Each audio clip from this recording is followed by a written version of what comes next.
congratulations to Paul, his wife, Sarah, and his entire family who are with us today. Thank you very much and congratulations.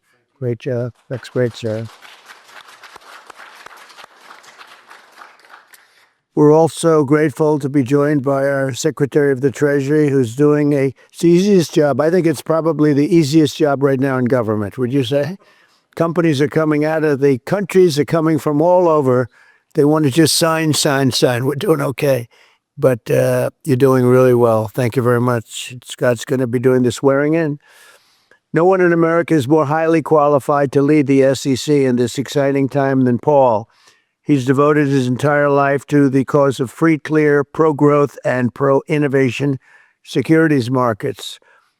After graduating very, very high in his class, I will tell you, Vanderbilt University School of Law, Paul began a distinguished career practicing securities law in New York City before joining the staff of the SEC in the 1990s.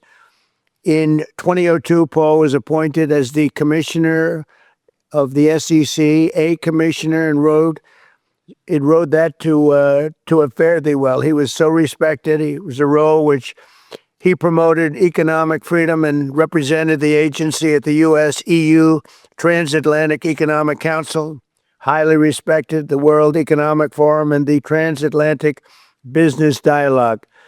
After completing his term in 2008, Paul began a successful consulting practice and continued to advocate for a common sense approach to securities regulation.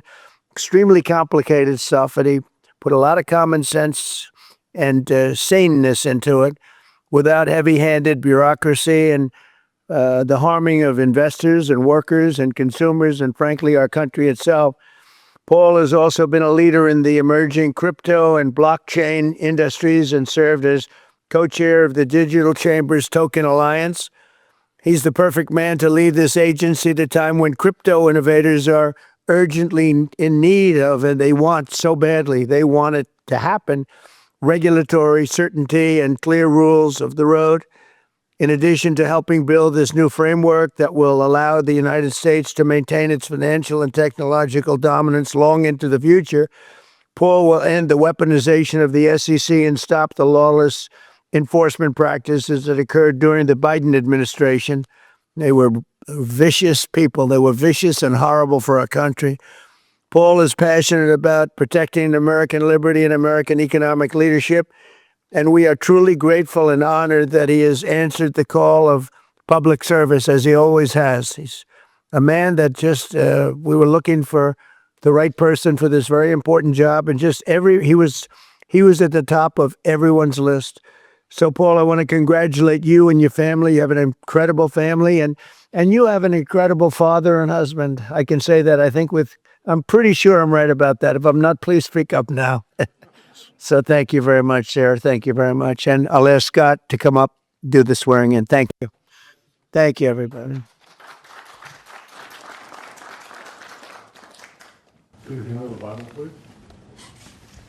I, do solemnly swear that I will support and defend the Constitution of the United States against all enemies, foreign and domestic, that I will bear true faith and allegiance to the same, that I take this obligation freely without any mental reservation or purpose of evasion, and that I will well and faithfully discharge the duties of the office on which I'm about to enter. So help me God. Congratulations. Thank you.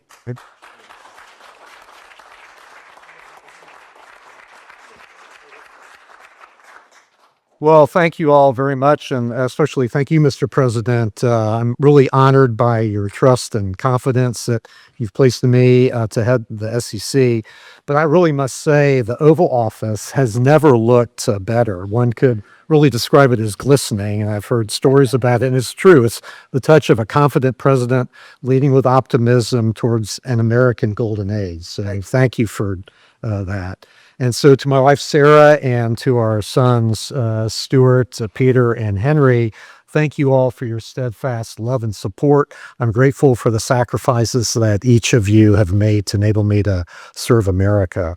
And thanks to Secretary Bessent for administering the oath as well. But a note about my family real quickly. Today would have been my father's 114th birthday. Colonel Atkins was a veteran of World War II and Korea. And yesterday would have been my late mother's birthday. So it seems altogether fitting to honor them and the example that they've set so that their son could stand here speaking to you all today. So to my friends, my family, my colleagues who've worked with me throughout my career and helped make my appointment by President Trump even possible, thank you for your work and dedication. There are many who quietly serve the nation in mostly unsung roles, and I continue to be the beneficiary of your professionalism and good judgment. So at the helm of the SEC, I can confidently say it is a new day. It's time for the SEC to end its waywardness and return to its core mission that Congress set for it: investor protection, fair, orderly, and efficient markets, and capital formation. I will work to protect investors from fraud, keep politics out of how our securities laws and regulations are applied, and advance clear rules of the road that encourage investment in our economy to the benefit of Americans. A top priority of my chairmanship will be to provide a firm regulatory foundation for digital assets through a rational, coherent, and principled approach. We will work to ensure that the United States is the best and most secure place in the world to invest and to do business. So, Mr. President, again, thank you very much for your graciousness and extending such a warm welcome to my family and me today in this storied room. I look forward to working with you, with colleagues in your administration, and with Congress to advance your agenda to bolster the economy and build on U.S. leadership of the global market. So thank you very much. Thank you very much. Thank you very much. Pleasure. Any questions for Paul? If I may, can you provide what is your sense of how the CFTC and the SEC will differ when it comes to crypto regulation?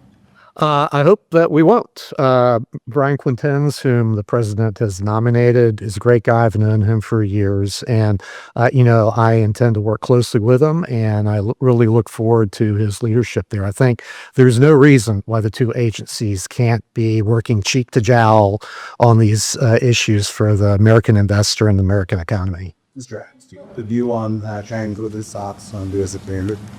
Well, that's subject of statute, and Congress has acted, and I look forward to diving into those issues. Mr. Atkins, do you have a sense, will the Democratic commissioner continue in her role? Her term, I guess, goes through, ended last year, and I guess she can hold over till the end of the year. So it's up to Mr. President and then Congress to deal with that. Mr. President, on China, your press secretary has suggested that some progress is being made. Are negotiations actively underway? And do you agree with Secretary Bessent, who has suggested that the current standoff with China is not sustainable? We're doing fine with China. We're doing fine with almost every country. Everybody wants to have involvement with the United States. As you know, we were losing $5 billion a day during the Biden administration, during that last year, was a horror show, what they were doing on trade, $5 billion a day.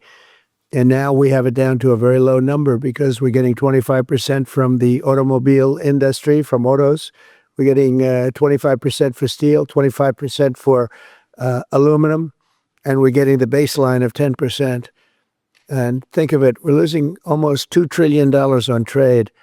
And those days are gone. We're not going to do that again. We're not going to let that happen. We're being ripped off by almost, I don't say every, but very close to every country, everywhere in the world, just being ripped off left and right. You had no leadership. You had people that didn't know what they were doing. And we're going to turn the country around. We have a very nice phrase, make America great again. That's what we're going to do. And it's going to start with trade. We're doing really well. I see the stock market was up nicely, but this is a transition period, and it's going to be a little while, but we are doing well with every country. Ultimately, we have something they want, and you have to view it that way. We have something they want, and they want very badly.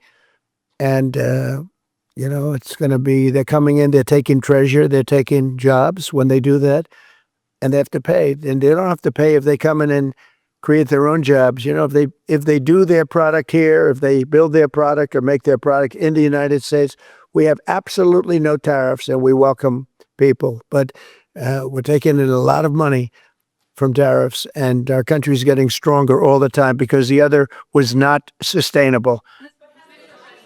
With China. Are you going to play fireball with them? Are you going to mention COVID? Well, I'm not going to mention COVID. I'm not going to say, I'm going to play hardball with China. I'm going to play hardball with you, President Xi. No. We're going to be very nice. They're going to be very nice, and we'll see what happens. But ultimately, they have to make a deal because otherwise they're not going to be able to deal in the United States. So we want them involved, but they have to, and other countries have to make a deal. And if they don't make a deal, we'll set the deal because we're the ones that set the deal. Scott and Howard and myself and others, we're going to be setting the deal, and it'll be a fair deal for everybody. And it'll be, I think it's a process that's going to go pretty quickly. We've spoken to many, many countries, and we're getting their views on things. There are a lot of things. They have VAT taxes. They have everything you can have. Don't forget, as an example, the European Union was set up to take advantage of the United States. That's why it was set. And they've done that, but they're not doing that anymore. Yeah.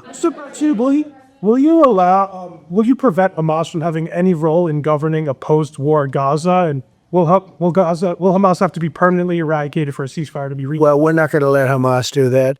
And we're going to see what happens with Gaza. But we've made a lot of progress in the Middle East. Tremendous. Should have never happened. That date, that very special date, October 7th, should have never happened. It would have never happened if I were president. But we'll be stopping that whole situation. Yeah, please. Today, Treasury Secretary Bessent suggested that was a tariff rate as high as they are now is effectively even more of trade through the United States. I'm not sure. 145% is very high, and it won't be that high. It's not going to be that high. It got up to that. We were talking about fentanyl, where various elements built it up to 145. No, it won't be anywhere near that high. What level do you think it'll come down to if you have it? It'll come down substantially, but it won't be zero. It used to be zero. We were just destroyed. China was taking us for a ride, and just not going to have. It's not going to happen. We're going to be very good to China. Have a great relationship with President Xi.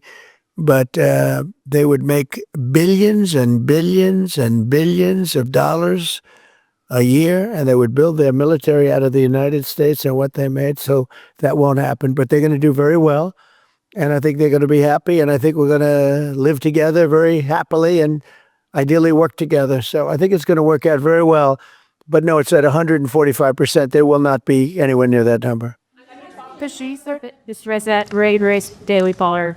On the work that you're Tuesday on the border, are you happy with the rate of deportations right now? Oh, it's amazing what they've done on the borders. Thank you for the question, because honestly, it's one of the great successes. We have virtually nobody coming in illegally. We do have people coming in legally because we want people to come in, but we have nobody coming in through the border virtually.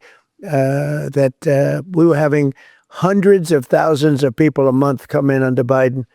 And they came in from prisons, they came in from mental institutions, they came in from gangs in Venezuela and other countries all over the world, not just South America.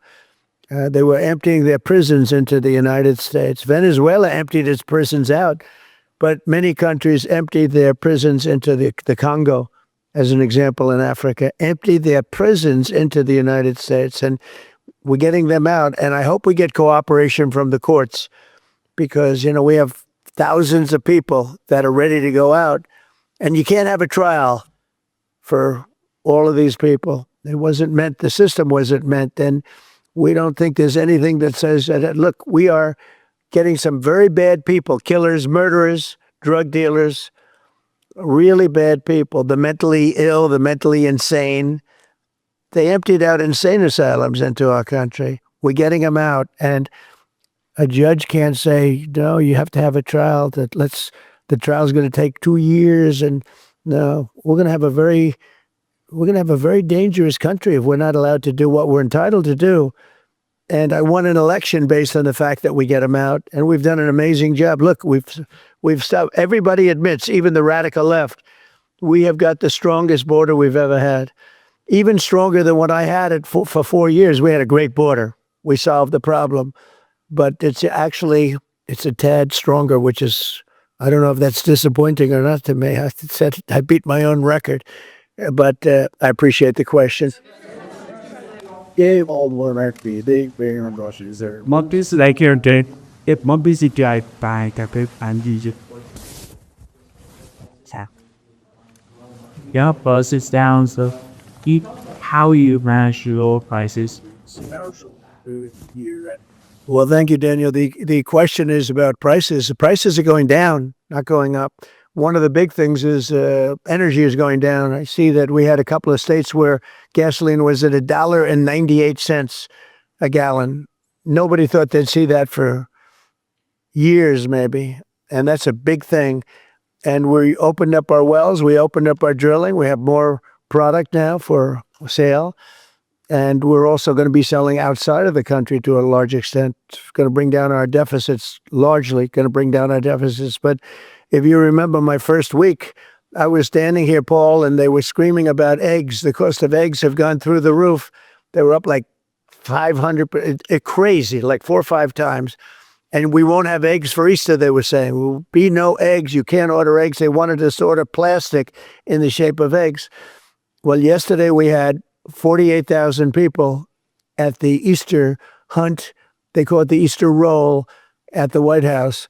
And we had all eggs. And as you know, the cost of eggs has come down like 94% since we took office. And they're pretty much normally priced now. Great job. Our Secretary of Agriculture, Brooke Rollins, did a very good job. But groceries have come down.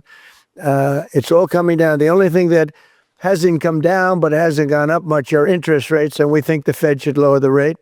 We think that it's a perfect time to lower the rate. And would like to see our chairman be early or on time as opposed to late. Late's not good. I don't want to talk about that because I have no intention of firing a notice for. Of course, that you're considering doing something for malls across the country, giving that some type of bonus or have child. Are you considering that? Sounds like a good idea to me. Yeah, please. Well, everybody, you have no intention of firing Jerome Powell because here. The economic advisor Kevin Hassett a few days ago said that you and people in the White House are studying this idea of possibly getting forced term ads. You have many plans on news. None whatsoever. Never did. The press runs away with things. No, I have no intention of firing him. I would like to see him be a little more active in terms of his idea to lower interest rates. This is a perfect time to lower interest rates. If he doesn't, is it the end? No. It's not, but it would be good timing. She could have taken place earlier, but no, I have no intention to fire him. Lawrence, I don't want to come and do that. That's just a mess. Mr. President, said please have you see Dana series press stuff. Which documents? I don't know. I'll speak to the Attorney General about that. I really don't know. I know that we've done the RFK, the Kennedy, Martin Luther King is out there very shortly, so we'll find out. But we've really announced we're doing them in full transparency. You know, when we did JFK, people were saying, "Oh, maybe it wasn't all; it was all," and people actually went up to the office and they looked at some things that were, not really easily available, and they were amazed that we gave it all. And I don't know if it solved any problems for people. People still have questions one way or the other, but that I'm not. But 100% of all of these documents are being delivered. Yeah, please. Mr. President, you said you're ultimately going to make a deal with China, but where do things stand right now? Have you talked in this? My relationship with President Xi is great. It's been great for a long time. We've had a very good relationship, and I think we'll make a deal with China. If we don't make a deal, we'll set it. We'll just set the number, and think they'll want to be a part of the United States. We're doing great. This is the golden age, as Paul said. We're talking about the golden age. There will never be a time like this, in my opinion. And China wants to be a part of that too. Messages, group message, or even intelligence relays, and do you think I have. I'll keep that to myself. Very personal. Are you concerned how the impact of tariffs on the West Coast cores or just the sharp drawdown in Chinese import? No, I think that everyone's going to do well in this country because of tariffs. We have $7 trillion of investment already. You can go back many years, and for a whole year, they haven't had anywhere near that. Mostly, they'd be well under $1 trillion of investment. And we've got $7 trillion. We really started 5 weeks ago. And in just a few weeks, literally, we have $7 trillion, which is a record for a year. There's never been a year with that much. And that's coming in, I think, for two reasons. It's coming because of an election that people liked, and it's coming in because of tariffs. And if you look at Apple, Apple's going to start building here. Right now, they're in China mostly. $500 billion. We have all of the computer chip companies are coming in at levels that nobody's ever seen before, as you know. Jensen came in for $500 billion. You saw that. A great guy, highly respected. Mr. Wei coming in for $250 billion.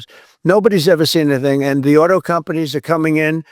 I can name 8 right now already, auto plants that are either starting or about ready to start construction.